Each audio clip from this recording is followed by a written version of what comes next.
اللہ نے کہہ دیا کہ پتھر پر عصا مارے تو پانی نکل آئے گا، تو جناب موسیٰ نے پتھر پر عصا مار دیا. انہوں نے مارا ایک عصا، ایک ضرب لگائی تو چشمے کتنے نکلے؟ 12. اس کا معنی یہ ہے کہ اپنے یقین کامل سے تو ایک چشمہ لینے جائے گا تو اللہ تجھے یقین کامل کی برکت سے 12 عطا فرمائے گا. اللہ 12 دے گا. شرط کیا ہے؟ یقین مضبوط ہو، ایمان مضبوط ہو. حضرت موسیٰ علیہ السلام جب فرعون کے جادوگروں کے مقابلے میں آئے تھے تو وہ تو بڑے بڑے اژدہے لے کے آئے تھے. آج بھی ہمیں کہا جاتا ہے نا کہ ایٹم بم سے مقابلہ کرنا ہے آپ نے بڑی تو آپ کو بڑی منصوبہ بندی کرنی پڑے گی. تو میرے بھائی وہ بڑے بڑے اژدہے لے کے آئے تھے، بڑا کچھ لے کر کے آئے تھے. تو اللہ کریم نے حضرت موسیٰ علیہ السلام سے کہا کہ آپ اپنا عصا ڈال دیجئے. اب عقل تو نہیں نہ تسلیم کرتی کہ ایک ڈنڈے کو، وہ بھی مارنا نہیں سانپوں کو، بس پھینک دیں آپ، تو سانپوں کو کیسے مقابلہ کرے گا؟ لیکن مفسرین نے لکھا ہے کہ وہ حضرت موسیٰ کا یقین کامل تھا. ان کے دل میں ایک دفعہ بھی شک نہیں آیا کہ یہ عصا میرا سانپوں کا مقابلہ کیسے کرے گا. انہوں نے عصا ڈال دیا تو اللہ نے سب سے بڑا اژدہا بنا دیا اور وہ سارے سانپوں کو نگل گیا. یقین کی دولت پیدا کریں. کمزوریوں نے ہمیں کمزور کر دیا. نبی پاک صلی اللہ علیہ وسلم نے فرمایا، مشکات کی حدیث ہے کہ اللہ سے یوں نہ مانگا کرو کہ یا اللہ تو چاہے تو دے، چاہے تو نہ دے. فرمایا اپنے رب سے مانگو تو پورے یقین سے مانگو، اس طلب سے مانگو کہ اللہ ضرور عطا کرے گا، اور وہ عطا کرنے والا، اور وہ اپنے بندوں کو عطا فرمایا کرتا. تم ذوق سے مانگو، شوق سے مانگو، دلچسپی سے مانگو. ہم دنیا داروں کو مناتے ہیں تو دلچسپی سے مناتے ہیں. کسی شخص سے قرض لینا ہو تو لوگ اس کو بلاتے ہیں، ایک کونے میں لے جاتے ہیں، بڑی مجبوری سناتے ہیں، رو بھی پڑتے ہیں کئی دفعے، اور پھر قسمیں اٹھاتے ہیں، وقت پر پیسے لوٹانے کا پورا وعدہ بھی کرتے ہیں، اور پھر اس کو احساس دلانے کی کوشش کرتے ہیں کہ یار بالکل ہی میں تجھے وقت پہ دے دوں گا. جب ہم بندوں سے طلب کرتے ہیں تو ہمارا انداز بڑا زبردست ہوتا ہے، اور اللہ سے مانگتے ہیں تو یقین ہی نہیں ہے. لفظ کچھ ادا ہو رہے ہیں، زبان سے کچھ نکل رہا ہے، ذہن کہیں اور گھوم رہا ہے. نبی کریم علیہ السلام فرماتے ہیں کہ حضرت موسیٰ علیہ السلام نے اللہ کے حضور عرض کیا تھا کہ مالک، میری قوم یہ کہتی ہے کہ تو ان کی دعائیں قبول نہیں فرماتا. اللہ کریم نے فرمایا، موسیٰ ان کے لفظ میرے ساتھ ہوتے ہیں، دل میرے ساتھ نہیں ہوتے.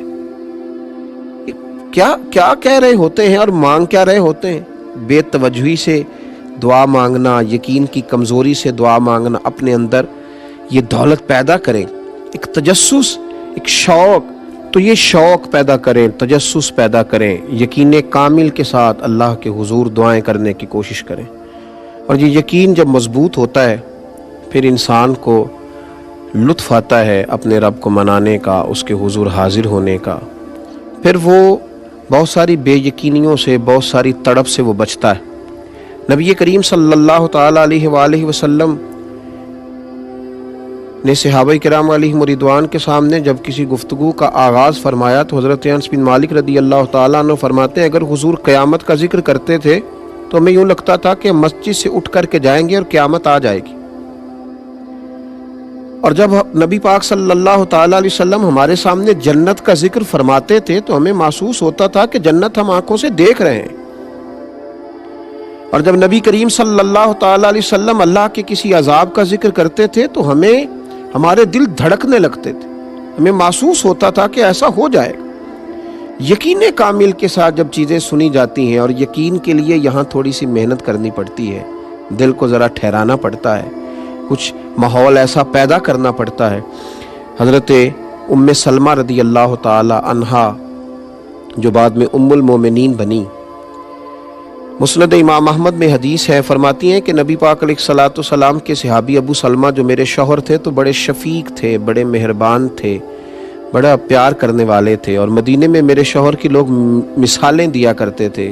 ام سلمہ کا شوہر ابو سلمہ بڑا ہی رفیق ہے، بڑی محبت کرنے والا ہے. فرماتی ہیں وہ مسجد نبوی شریف سے جو بھی سن کے آتے مجھے گھر آ کے سنایا کرتے.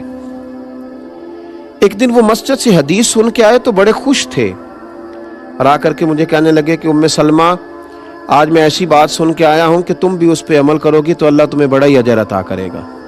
میں نے کہا سنائیے، تو کہنے لگے آج کریم محبوب علیہ السلام نے کہا ہے کہ جس پر کوئی مشکل آئے اسے کہنا چاہیے انا للہ و انا الیہ راجعون، تو اللہ تعالیٰ نے جو چیز اس سے لی ہوگی اللہ اس سے بہتر اسے عطا کر دے گا، اللہ کسی نہ کسی انداز میں اسے اس کا نعم البدل دے دے گا، تو یہ پڑھنا چاہیے۔ جناب ام سلمہ کہتی ہے میں نے وظیفہ بنا لیا، لیکن یقین کامل کے ساتھ بنایا، میرا ضمیر اس بات پر مطمئن ہو گیا کہ واقعی اللہ نے جو لیا ہوگا اللہ اس سے بڑھ کر مجھے عطا کرے گا۔ آپ فرماتی ہیں وہ شوق، وہ ذوق، اس دلچسپی سے میں پڑھتی، اور میں نے اس کا ایک بار نہیں 20 بار تجربہ کیا کہ میں جب بھی اس کو پڑھتی تو میرا جتنا نقصان ہوا ہوتا اس سے بہتر چیز اللہ مجھے عطا کر دیتا۔ فرماتی ہیں مجھ پر ایک ایسی مصیبت آئی جو میں کبھی سوچ نہ سکتی تھی، میرے شوہر جناب ابو سلمہ انتقال کر گئے، اور ایسا شخص چلا گیا، ایسا شخص اٹھ گیا جس کی لوگ مثالیں دیتے تھے۔ حضرت ام سلمہ رضی اللہ تعالیٰ عنہ فرماتی ہیں میں بڑی پریشان ہوئی، وہ وظیفہ میں نے پڑھ لیا جو حضور نے کہا تھا انا للہ و انا الیہ راجعون، پر میں سوچتی تھی اب میں بوڑھی بھی ہوں، حسن بھی وہ نہیں رہا، اور ابو سلمہ سے اچھا شوہر مجھے کیسے ملے گا؟ پر محبوب کے اس فرمان پر بھی یقین کامل تھا کہ اللہ بہترین نعم البدل عطا کرے گا۔ جناب ام سلمہ رضی اللہ تعالیٰ عنہ کہتی ہیں میں اپنے بچوں کے درمیان پریشان بیٹھتی تھی، میری عدت گزری۔ مسلمانوں جب یقین کامل ہوتا ہے تو پھر جناب ام سلمہ کہتی ہیں اللہ تمہیں ایسا نوازتا ہے تم نے کبھی سوچا بھی نہیں ہوتا۔ آپ فرماتی ہیں کہ میرے گھر میں اتنا بڑا اعزاز مجھے ملا کہ خود اللہ کے محبوب علیہ السلام تشریف لائے۔ میں سوچتی تھی ابو سلمہ سے اچھا شوہر کیسے ملے گا، تو نبی پاک علیہ السلام نے مجھے آ کر کے کہا کہ ام سلمہ میں تیرے ساتھ نکاح کرنا چاہتا ہوں۔ کہتی میں اس قدر خوش ہوئی کہ میرے آنسو بہہ گئے۔ میں نے کہا کہ محبوب کی بات پر یقین کامل نے مجھے اتنا نواز دیا کہ میں کہتی تھی ابو سلمہ سے اچھا شوہر کیسے ملے گا، اور رب کریم نے مجھے ساری کائنات سے اچھا شوہر عطا کر دیا۔ حضرت ام سلمہ کہتی ہیں میں نے عرض کی یا رسول اللہ صلی اللہ علیہ وسلم میں بوڑھی بھی ہوں، کوئی زیادہ خوبصورت بھی نہیں، حضور میں کوئی خدمت نہیں کر سکتی، تو یہ شفقتیں، تو حضور نے فرمایا بس میں تمہیں اور تیرے بچوں کو سہارا دینا چاہتا ہوں۔ تو آپ فرماتی ہیں میرے یقین کامل نے مجھے مومنوں کی ماں بنا دیا ہے، میرے یقین کامل، اعتماد کی مضبوطی۔ جب جنگ احد ہو رہی تھی نا تو کفار نے ایک افواہ یہ پھیلا دی تھی کہ نبی پاک علیہ السلام کو شہید کر دیا گیا، اور یہ ایک بہت بڑی سازش کی تھی قریش مکہ نے، چونکہ اس سے مسلمانوں کے حوصلے ٹوٹ گئے۔ ان کا خیال تھا کہ اب ان کے یقین میں کمزوری آئے گی۔ صحابہ کچھ بکھر گئے، کچھ ذہن بکھر گئے۔ حضور علیہ السلام کی شہادت کی خبر نے لوگوں کو کمزور کر دیا۔ حضرت انس بن نضر رضی اللہ تعالیٰ عنہ جناب انس بن مالک کے چچا تھے، حضرت عمر فاروق سے ملے، احد کے میدان میں جنگ ہو رہی تھی، تو جناب عمر کہتے ہیں اس شخص نے اتنا یقین کامل والا فکرہ بولا کہ لوگوں کی سوچیں بدل گیا۔ کہنے لگے عمر حضور شہید ہو گئے؟